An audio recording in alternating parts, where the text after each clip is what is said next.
The most commonly offered piece of advice to victims is to just leave. Have you ever stopped to think about why we offer this comment when we know that it's probably hurtful and most likely not useful? Thank you so much for joining me on Breaking Free from Narcissistic Abuse. I'm your host, Dr. Carrie Kerr-McAvoy, a mental health specialist with over 20 years of counseling experience and a narcissistic abuse survivor. In this episode, we're going to examine the underlying biases and assumptions about abuse and abuse victims, why there's a cultural blindness when it comes to victims' plights, and how it leads us to neglect this most vulnerable population. I'm thrilled you're here with me today. Please remember to subscribe so you don't miss future episodes, and leave me a review and let me know what you think of the show. Finally, thank you so much for your donations to this listener-supported podcast, because together, we're shedding light on all things related to abuse. So with that, let's listen in to this replay of a TikTok Live. Found yourself in a relationship with somebody that's dangerous or predatory or narcissistic or psychopathic, and you found it terribly difficult to break free. Maybe you wore out your friendships. People got weary of hearing you talk about the same situation. Maybe you even got weary of yourself. You wondered what's wrong with you. I know I got to that place where I felt like I was the most pathetic person in the world. I didn't know why I couldn't leave. I didn't know what was going on with me. I was talking to someone just recently who was trapped in a relationship, been in this relationship for a long period of time. And they're very aware that it's abusive and that they probably should leave, but they're struggling to get out. So what I have noticed is this. There seems to be two groups of people, and I want to address this today about why there seems to be this big chasm, this big gap. There's the group of the victims who are in the relationship who can't seem to leave. And I want to talk about what's going on with them and their mindset and why that's the way that it is. But then there's the other group of people who may be the observers. Maybe they're the friends and families. Maybe they're the people on social media. But there's the second group who is they're watching this drama play out, and they're irritable, and they say things like, just leave, or you obviously are a pretty sick person because you're not taking action to protect yourself. So you feel this frustration and judgment from the second group for the first group. So why are there two big categories of people? Why there's two very divergent views of the same situation? I know me as a victim, it's very easy for me to think that if the people who say that found themselves in this situation, that they would find it no easier to get out of than I found it to be. But maybe they may never have that experience, and they might not know what it feels like to be on the inside of the relationship. I thought it would be interesting to talk about the theories, why we have different perspectives of this, and I want to come at it from a couple of angles. The first is, I want to come from the standpoint of we know what we know, and we only know that, and we use that viewpoint as a way to apply our understanding of the world. What I found as I was, by the way, I'm a psychologist with over 20 years of counseling experience, and when I was going through graduate school, they talked about how language, one of the first things an infant begins to learn is language, because that's the way we communicate. It's also the way that we decode the world. We put meaning to what we experience. So if you have something that hurts and a caretaker tells you or caregiver tells you, oh, that's pain, does your knee hurt? You learn, oh, that's my knee, and the feeling I'm having is pain. You begin to completely make sense of your world. You taste something wonderful and they say, oh, it's sweet. Do you like that candy? They put words to your experience, and that begins to be how you see the world. So, for example, if you grew up in a part of the world where it doesn't snow, and you for the first time see snow, you're going to think, when you know the word snow, but you don't know anything else, you just know the word snow, you're going to say, oh, this is snow. It's wet, it's cold, it melts on my skin, comes out of the sky, you're going to see snow. But if you grew up in the Arctic area, maybe you grew up in one of the kind of indigenous populations who have to cope with snow for great periods of time, they have various words for snow. I've heard there's upwards to 17 different ways to describe snow. Now, I grew up in Michigan. I don't have 17 words for snow, but I do know that there's dry snow, there's wet, slushy snow. I mean, I don't have 17 different words, but we certainly had ways that we described snow. So that to me, it's just not snow. We would say, oh, it's a real wet snow today. And I'm like, oh, yeah, it means it's near thawing and it's going to be heavy. And if I have to go shovel, it's going to really hurt my back. But if it's cold and windy and it's like sub-zero, that's going to be a very dry snow and it's going to drift a lot. Then I know, oh, I better get home because it's going to start to drift and the roads are going to get bad. You learn the words that you grow up with, or the words that you hear when you're learning words, begin to define the world as you see it. So if you're in a world with lots of different types of snow and they use these words, you're going to see snow from that perspective. It's going to tell you information. If a word doesn't exist for you, it's literally not part of the lexicon of that language, then you're not going to be able to actually even know what that concept is. Now, here's a fascinating one that really blew my mind. I lived in Mexico for 2 years. I know some Spanish. Solamente más o menos, a little bit, un poquito. I'm not super good at it, but I know enough that I can maybe manage a little bit of getting around things there. So I was seeing a trained psychologist, actually, had a PhD, and who knew English, had a very good command of English. In fact, she trained in Canada. So her graduate training was in North America, and she was very, very solid in her understanding of English. So I said to her, because I was learning the Mexican way of saying how you felt. You know, if you're upset about or you feel a lot of emotion, you say, muy emocionada. I'm very emotional would be how you say I'm very excited. Or if you want to say to tell someone to relax or it's going to be okay, you'd say, tranquilo, it's going to be okay, calm down, calm down. So I was learning these words for how to describe kind of emotional context in Spanish. And I said to her, so what word in English does not exist in Spanish? Is there a word, an emotional word that does not exist in Spanish? And she thought about it and she said, yeah, I know of a word that doesn't exist in Spanish that exists in English. She says, accountability. What? She said, yeah, accountability doesn't exist. And somebody else that's a native speaker was there, and this person paused and thought and said, well, what about responsibility? That's the Spanish word. And she goes, yeah, but it's not really the same as accountability because that has to do with integrity, a sense of like being accountable, held responsible for what you do to someone else, for other people. So it's not really capturing accountability because there's more dynamics than just that. This person thought, he goes, you're right, that doesn't really capture it. And I've tested this. I've gone down and asked other bilingual people about that, and they're like blown away. They're like, you're right. There's no Spanish word for accountability. Now think about what that means.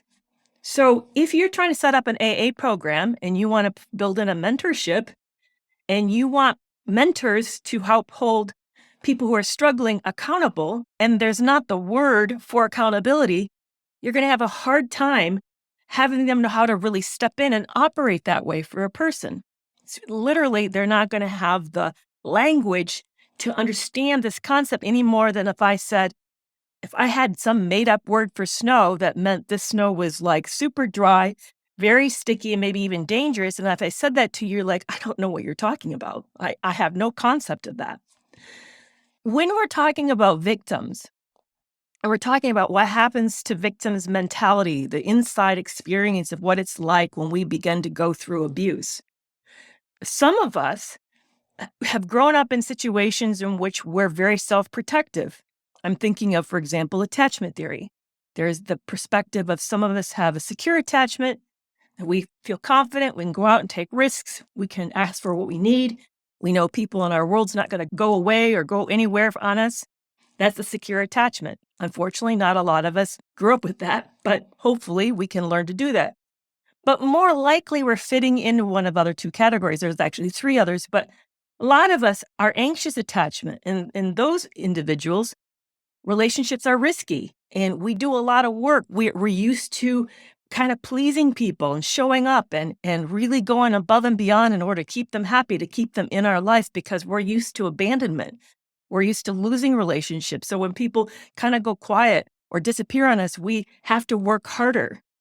Or we're avoidant. We're used to people being too intense and showing up too much, taking away from our control. We feel overwhelmed by their agenda. We lose track of ourselves. So we tend to like push back and we try to manage their intensity and keep them out of our lives. We're rather avoidant. We withdraw more. So when we have these different viewpoints and we have different boundaries, so an anxious attachment person's boundaries is going to be really fluid. They're going to put up with more. They're going to be more tolerant of things. They're going to probably do more work. Most of us would say a little bit of people pleasing. I think that's kind of unfair to apply that, but it may look that way. Whereas the avoidant person is going to be more rigid boundaries, and they're going to be less pursuing. They're going to put less energy into a relationship. They're going to disappear faster. So when you think again about abuse and language and the way we see things, if you're a person who sets boundaries really well and you don't have a problem with cutting people loose and you're very used to being on your own and independent, and you see someone who's struggling and who's captivated in this relationship and doesn't know how to get help, you're going to be blind to their situation and not be supportive. You're going to be critical of it and feel that they should see things the way that you see it without realizing that they don't have the worldview that you do.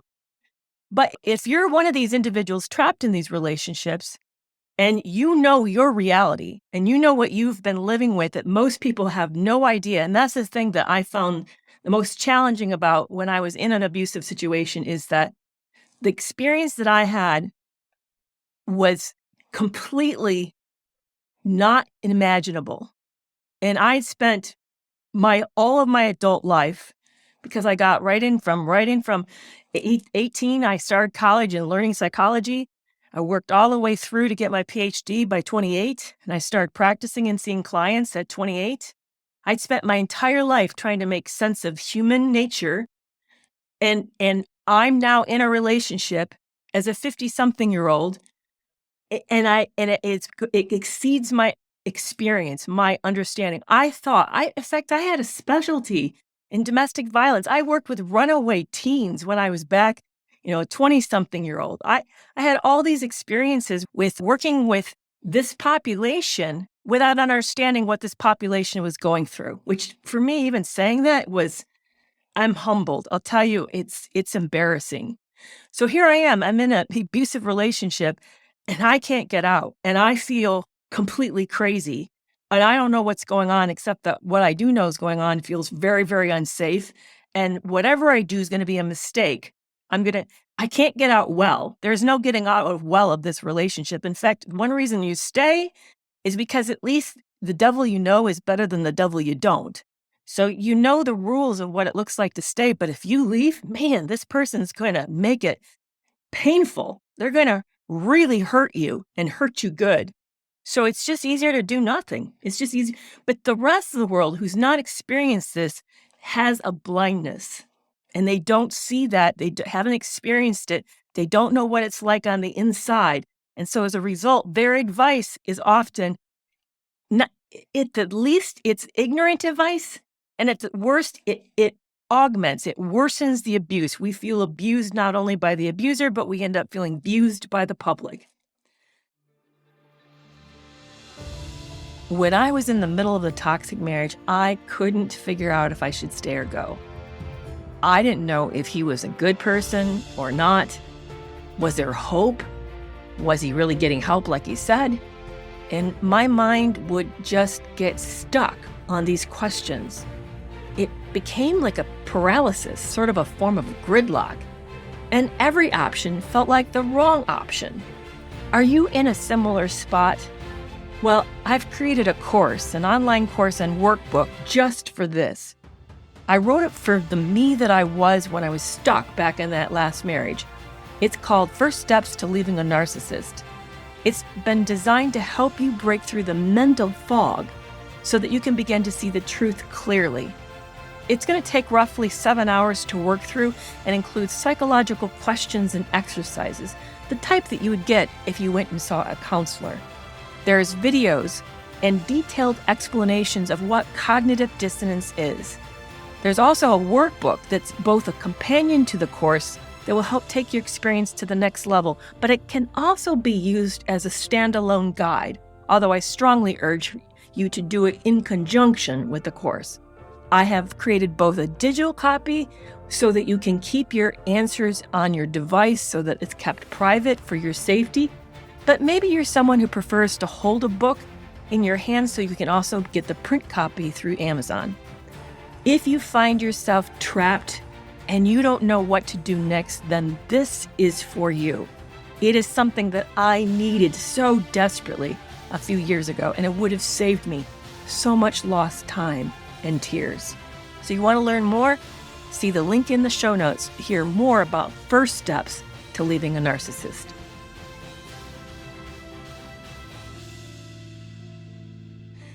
The other problem going on that makes this super tricky is that for the victim, they're experiencing what's called cognitive dissonance.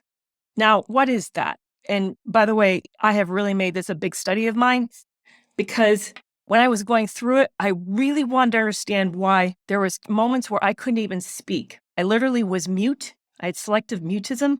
I couldn't operate on my best interest. I had a PhD, guys. I used to take on clients in the office. It wasn't like I didn't know how to be able to sort of like handle difficult people. But why wasn't I able to handle this situation? Yes, I wanted this person's approval, and yes, I wanted their love, but there was something else going on that just was mind-boggling. What's interesting is that cognitive dissonance has been around for forever, and we're just now researching it. It's one of the hottest topics in sociology we're trying to study and understand because what they're discovering is that chronic experience of cognitive dissonance causes brain damage. Yeah, you heard me correct. It causes brain damage. So what's happening to the victims when they begin to experience this chronically, their level of functioning begins to deteriorate. So your forgetfulness, disorganization, the way that you're struggling to find words, how vigilant you feel, your inability to sleep, that's all real. It's based on what's happening to your brain and it's being changed. The experience is changing it. So what is cognitive dissonance? Let's back up and talk about it because it's something that happens to all of us all the time. You don't even notice it when it's happening. It's when you experience two opposing beliefs and you have to make a decision. So here's a good example. You are on a budget and you're coming to the end of the month and your account's getting low. So you know that you need to be careful because you need to make it the last few days and maybe you won't even have enough gas. So you want to save that last few dollars in order to get to the end of the month. But you spot a shirt or a blouse that you need and it's on sale, but it's going to eat up the rest of the money and you won't have the money you need for gas.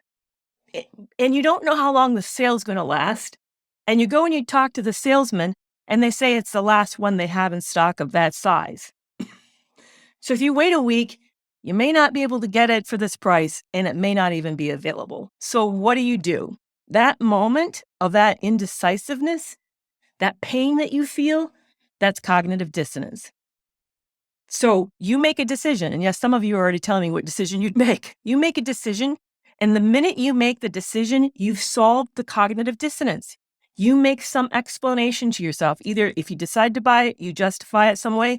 You say, well, I'll borrow some money from my friend and they'll tide me over the gas because I'll save money by, but you say something to yourself that justifies why you decided what you decided.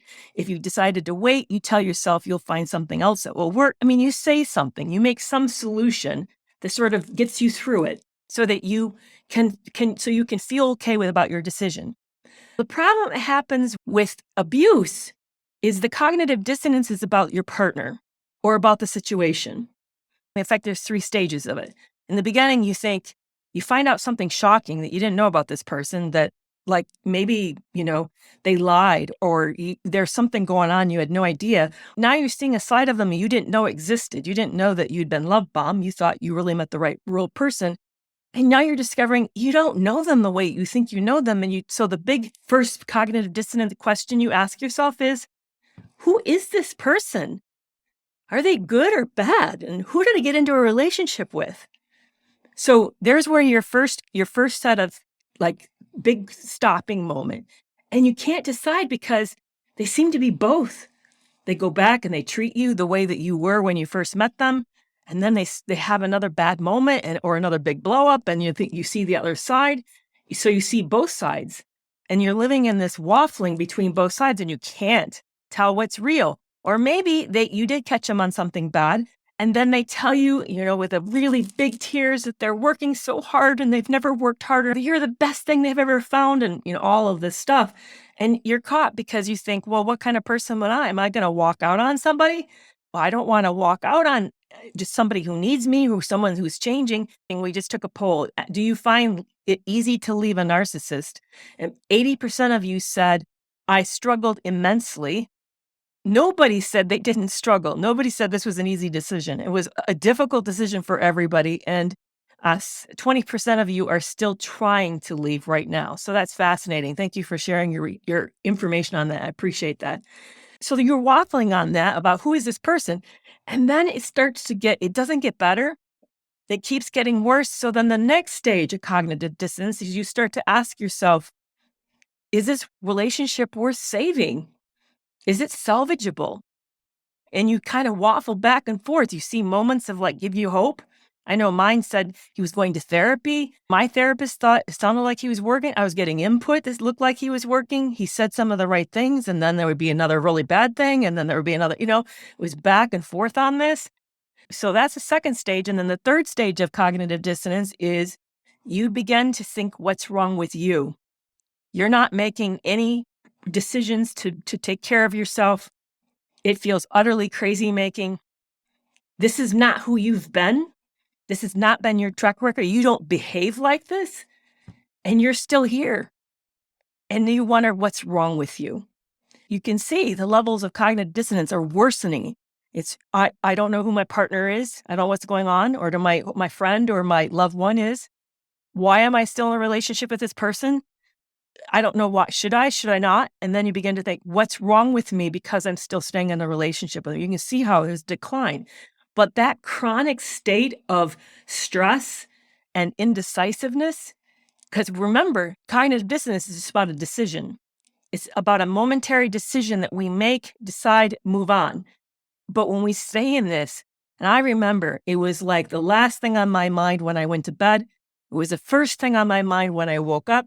And I would watch all day long. I would watch for evidence of, do I lean this way or do I lean this way? Or I lean this way or I lean this way. And some of us stay there for years. And meanwhile, the stress of this is causing deterioration to our brain, causing loss. Back to where I started about, why do people say to just leave? I think because they don't understand what we're going through. It's inconceivable. I think because they've not experienced this chronic cognitive dissonance, because they don't understand that we are now becoming damaged by the abuse. In fact, it's now being theorized, and I think this is fascinating. The big question has been, what's the worst kind of abuse? Even that question to me is stupid. It's kind of like a insulting question. We shouldn't be asking what kind of abuse is the worst abuse, because all abuse is inappropriate. But interestingly, we do ask that. And what they've been finding is the worst kind of abuse they're discovering is narcissistic abuse. Why? Because it erodes your sense of self. It chips away your confidence. It demolishes you as a person, and it damages your brain. It has incredible ramifications. I'm not saying it's okay to sexually offend somebody. I'm not saying it's okay to beat up somebody, that these things are better, because like I said, I think even the question's a ridiculous question. But I want you to, but the bias has been because it's invisible, because it happens to the person's emotions and self, therefore it's less hurtful. The reality is it's not less hurtful. It is just as damaging, maybe even more damaging, because it's damaged something about our sense of self. I'll tell you, now, who I am today, I really like who I am. I'm confident. I'm doing things I never thought I would do. But the person that I was before I got into that relationship, she died. I could feel her dying. She doesn't exist anymore. My naivete, my innocent view of the world, my belief that everybody are basically well-meaning, my level of trust that I have, that got demolished. And will it come back? Well, it's different. It's come back, but it's different. So I'd love to know, now that you listened to this episode, what do you think as a victim? Have you been told just to leave? And did you find that advice helped you, or did it hurt you? Or maybe you're someone who knows a person who's trapped in a toxic relationship? Are you struggling to figure out how to help and encourage them? There's often a huge gap between those who are trapped in a toxic relationship and those who are watching. So, what do you think would help close this gap? DM me on Instagram or email your thoughts. I know this is a challenging situation and that both sides often feel extremely helpless and overwhelmed. And thank you so much for joining me today. Have a great weekend, and I'll see you back on Monday.